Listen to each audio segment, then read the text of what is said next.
بایزید روشان یو له هغو شخصیتونو څخه دی چې په پښتني فرهنګ باندې ډېر عمیق اثر کړی دی او حتی له ځینو جهتونو ویلی سو چې تر بل هر فرهنګیالي او مفکره د ده اثر ډېر دی.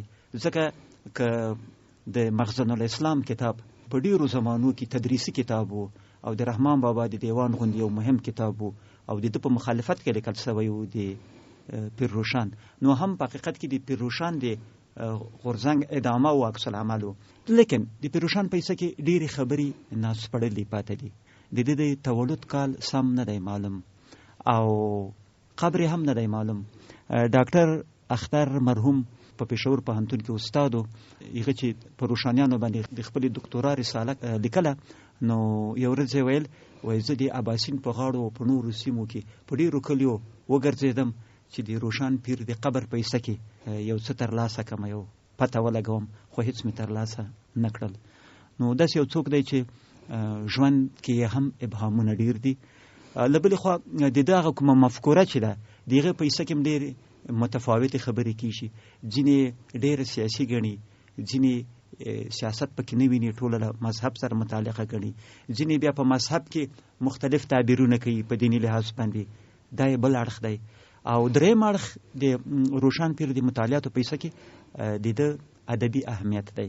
نو ګمان کوم که په دغو درو اړخونو رڼا واچوئ او که کوم څلورم اړخ ستاسې په ذهن کې د پیر روښان اهمیت یوازې د پښتو ادبیاتو دپاره نه دی، یوازې د پښتنو دپاره نه دی، او په همدغه اساس مونږ پیر روښان د فکر او فرهنګ د سرلارو په قطار کې د سر په ډله کې راولو، ځکه چې شاید د افغانستان په تاریخ کې ډیر کم داسې کسان پیدا کو چې غربیانو هم د فکر ته توجه کړې ده او په تبصرې کړې دي.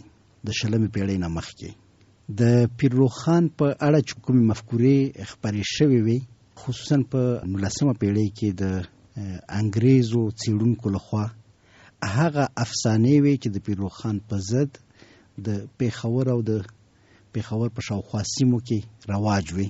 یعنی پیر روښان پیر تاریک و، پیر روښان د اسلام نه وتلی و او ډیر بد سړی و. دغه انځور غربیانو واخیسته، مګر د دغه انځور د کرخو ترمنځ ځینې واقعیتونه څرګندېدل چې په هغې باندې د نړۍ ډېرو سترو سیاستوالو لکه انګلس هم تبصرې کړي دي او د ده اهمیت یې د طبقاتي مفکورې له لحاظه ارزولی دی. نو فکر کوم هغه معلومات چې انګلس د شرق په باره کې پیدا کړي دي، هغه د هغو مقالو له لارې دي چې د انګلستان څېړونکو د پښتنو په باره کې لیکلي وو، او انګلس د شیخ ملي دفتر او د پیر روښان نظریات په یو ډول د سوسیالیزم د نظریاتو سره تړلي دي. نو دا فکر کوم چې د افغانستان په سطح باندې ډیر کم داسې کسان موږ لرو چې په نړیوال فکر کې د دوی فکر ته د اقل اشاره غونډه شوې ده. پیر روښان په 901 هجري قمري کال کې زیږېدلی دی. د زیږېدو نیټه تقریبا مشخصه ده، ځکه چې د په هند باندې د بابر د حملې نه یو کال مخکې زیږېدلی. بابر په هند باندې په 932 کې یرغل کړی دی. هماغه د پانیپت جنگ چې بیا بابر پاچا کیږي او ابراهیم لودي شکست خوري، دغه د 932 کال واقع ده. نو د یو کال مخکې پیدا شوه. د زیږېدلو په نیټه کې ډېر وسوس نه لرو. د ده پلار د وزیرستان د کانیګرام نه تللی و او په جلندر کې په پنجاب کې میشت شوی و. دی همالته په جلندر کې پیدا شوی دی. کله چې بابر هند ونیو او د پښتنو د تارومار کولو هڅه پیل شوله، د پښتنو مهاجرینو ژوند په مرکزي هند ورته دغه وخت وایو په دغه سیمو کې مشکل شو، او د بایزید پلار چې یو څه تجارت هم کوي، یو څه عالم و، یو څه مخور سړی هم و، مجبور شو چې بیرته خپل کور کلي ته راشي. او د بایزید ماشومواله په وزیرستان کې شوې ده. دی په ورمړو کې لوی شوی دی، مګر دوی ځان ته انصاریان وایي، یعنی د هغو عربو پاتې شونې ځان بولي چې د اسلام د خپرولو لپاره افغانستان ته راغلي دي، لکه عبدالله انصاري، لکه خواجه عبدالله انصاري او داسې ډېر نور. دا یو ډېر مهم ټکی دی چې په افغانستان کې کوم عربي جنګیالي چې راغلي دي او دلته میشته شوي او خواره شوي دي، د هر قوم سره چې یوځای شوي د هغې قوم ژبه او رسوم او عنعنات خپل کړي دي او ځان د هغې قوم یو جز ګڼي. بایزید هم دغه څه دی. استاد مناله دغه کاکاخیل چې دی دا خټک دی، خو ما اوسنی کاکاخیل لیکوال لیدلی دی د شلمې پیړۍ، دوی له خپل نوم سره سید هم اضافه کوي، سید پلانای کاکاخیل. څنګه لدې نظر نه سي ورته کتلای چې دا یو قسم مود او فیشن هم وو په منځنیو پیړیو کې په هندستان کې په ځینو نورو اسلامي هیوادونو کې به سیدانو او دغه خلکو ته ځینې امتیازونه ورکول، اتمادي امتیازونه هم او معنوي امتیاز خو تر اوسه پورې شته په ټولنه کې. آیا لدې سره خو به تعلق نه لري؟ معکوس تعلق لري، ځکه چې خلکو چې سیدانو ته امتیازونه ورکول، یعنی دغه خلک د سید په حیث پیژندلی وو، چې د سید په حیث پیژندلی وو، د دوی په عربي نسب کې شک نه کاوه، مګر دوی د خپل ټولنې جز هم ګڼلی وو او دوی هم ځان د دې ټولنې جز ګاڼه. نو هغه سیدان کاکاخیل شوي دي، د کونړ سیدان د مومند او د یوسفزۍ په منځ کې ژوند کوي، د هزارجات سیدان د هزارو په منځ کې ژوند کوي او د هزارو سره هزاره دي، د المغرب سیدان د مغربیانو سره مغربیان دي. الفت صاحب سید جمال الدین افغاني ته وایي پښتون سید ده، سید جمال الدین افغاني پښتون سید دی، الفت پښتون سید دی. نو دا د فکر کوم چې یو عام حالت دی چې د عربو اولاده چې د سیمو کې پاتې شوی ده هم خپل هویت ساتلی دی، ځکه چې دوی د پیغمبر سره تړي او هم یې خپل چاپیریال سره تړاو د لاس لاندې ورکړي. نو بایزید انصاری هم د خپل سیمې د خلکو سره ډیر ټینګ روابط لري، خو د سیمې خلک د ژبه د چاپیریال ژبه ورمړي ژبه د ورمړي قوم په یو ډول په پښتنو کې مدغم شوی غوندې ښکاري. که څه هم ورمړي ژبه د پښتو نه بیله ده، په ورمړي کې دې ژبې ته ورمړي نه وایي، برکي ورته وایي. په هغه وخت کې چې پیرروخان ژوند کوي، دغه ژبه په دوو سیمو کې ویل کېږي، یو د کابل په شاوخوا کې او یو په وزیرستان کې. دغه حالت تر 20مې پیړۍ پورې دوام کوي او په 20مه پیړۍ کې د لوګر ورمړ خپل ژبه له لاسه ورکوي. اوس فکر نه کوم چې په لوګر کې د ورمړي ژبې څه پاتې وي، مګر په وزیرستان کې ورمړي ژبه تقریبا 1000 کسان په خبري کوي او هلته شته. نو پیرروخان د خپل فعالیت لپاره یوې پراخه ژبې ته ضرورت درلوده، هغه پراخه ژبه د پښتو وه او په همدې خاطر پیرروخان په پښتو کې ډیر زیات کار کړی دی. د فکری لحاظه که مونږ دا حالت وڅېړو نو څو ټکي باید یاد کړو.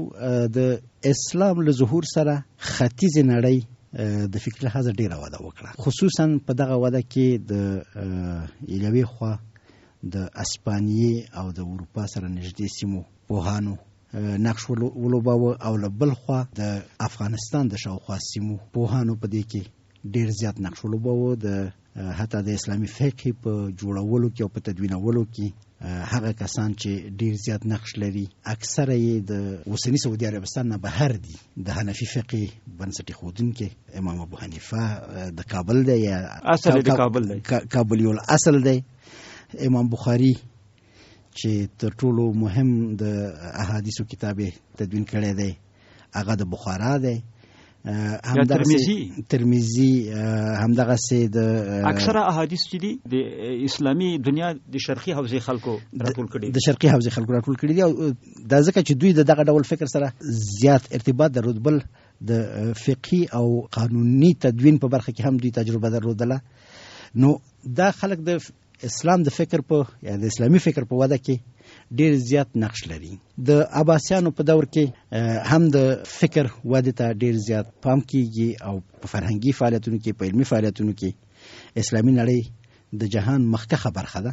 خو د 14مې پیړۍ په پیل کې چې د چنګیز یرغل د سیلاو غوندې راځي، په ډیرو کم وخت کې ډیره پراخه سیمه نیسي او په دغه ځای کې هر څه له منځه وړي. ورانه ډیر کوي، خلک ډیر وژني، علما تېښتې ته مجبوریږي.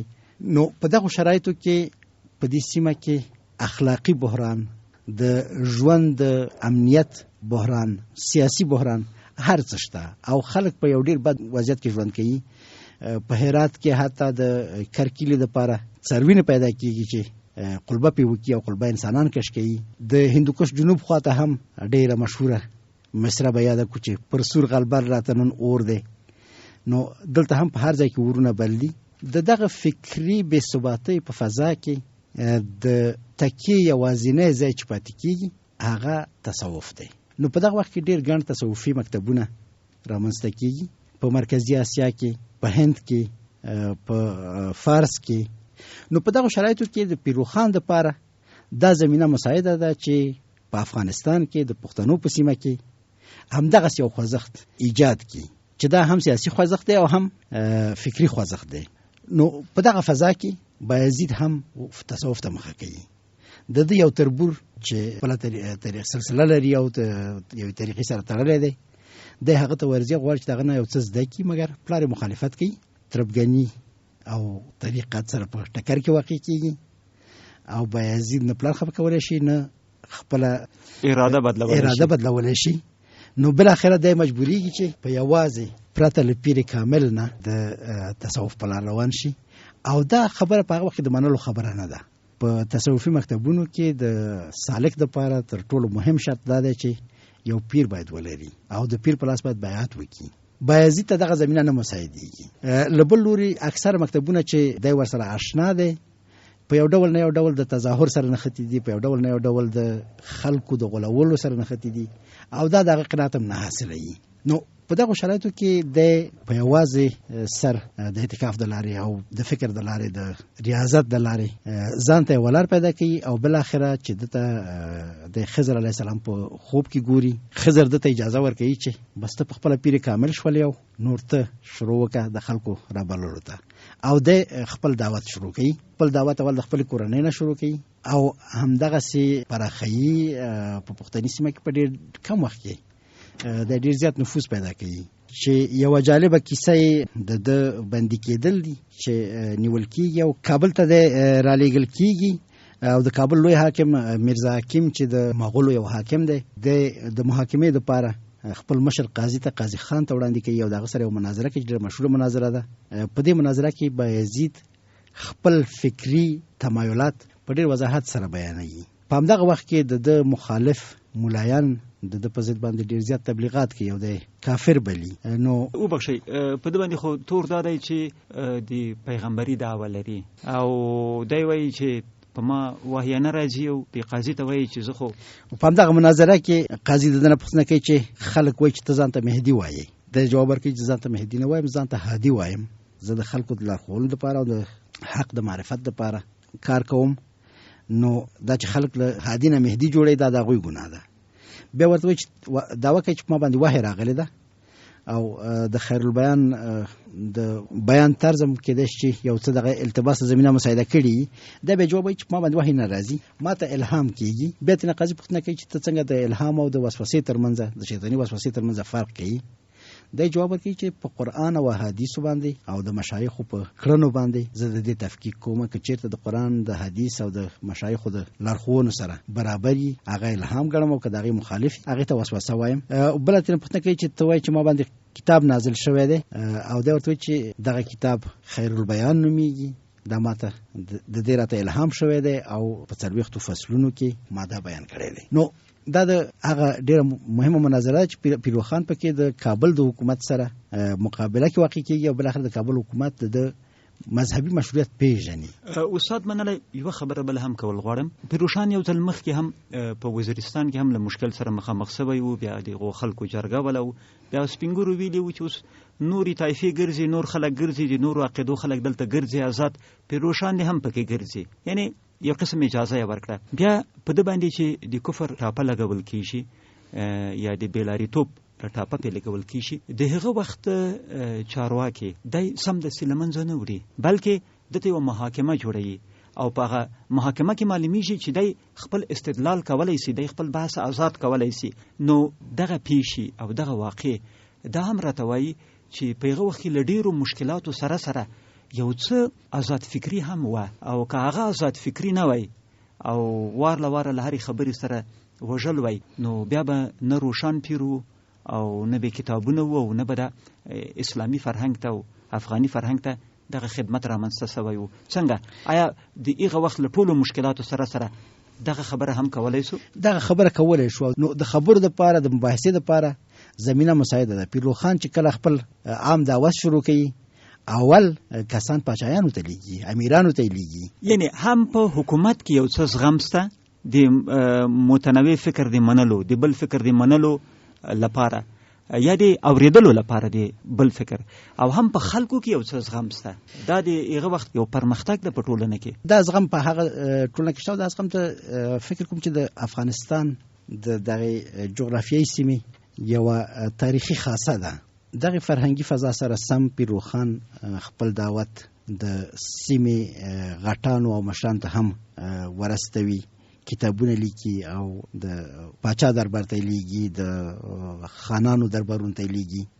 په خلکو کې هم ډیر نفوذ کوي، د پښتنو ډیر قبیلې ور باندې راټولېږي، ډیر قومونه ور باندې راټولېږي.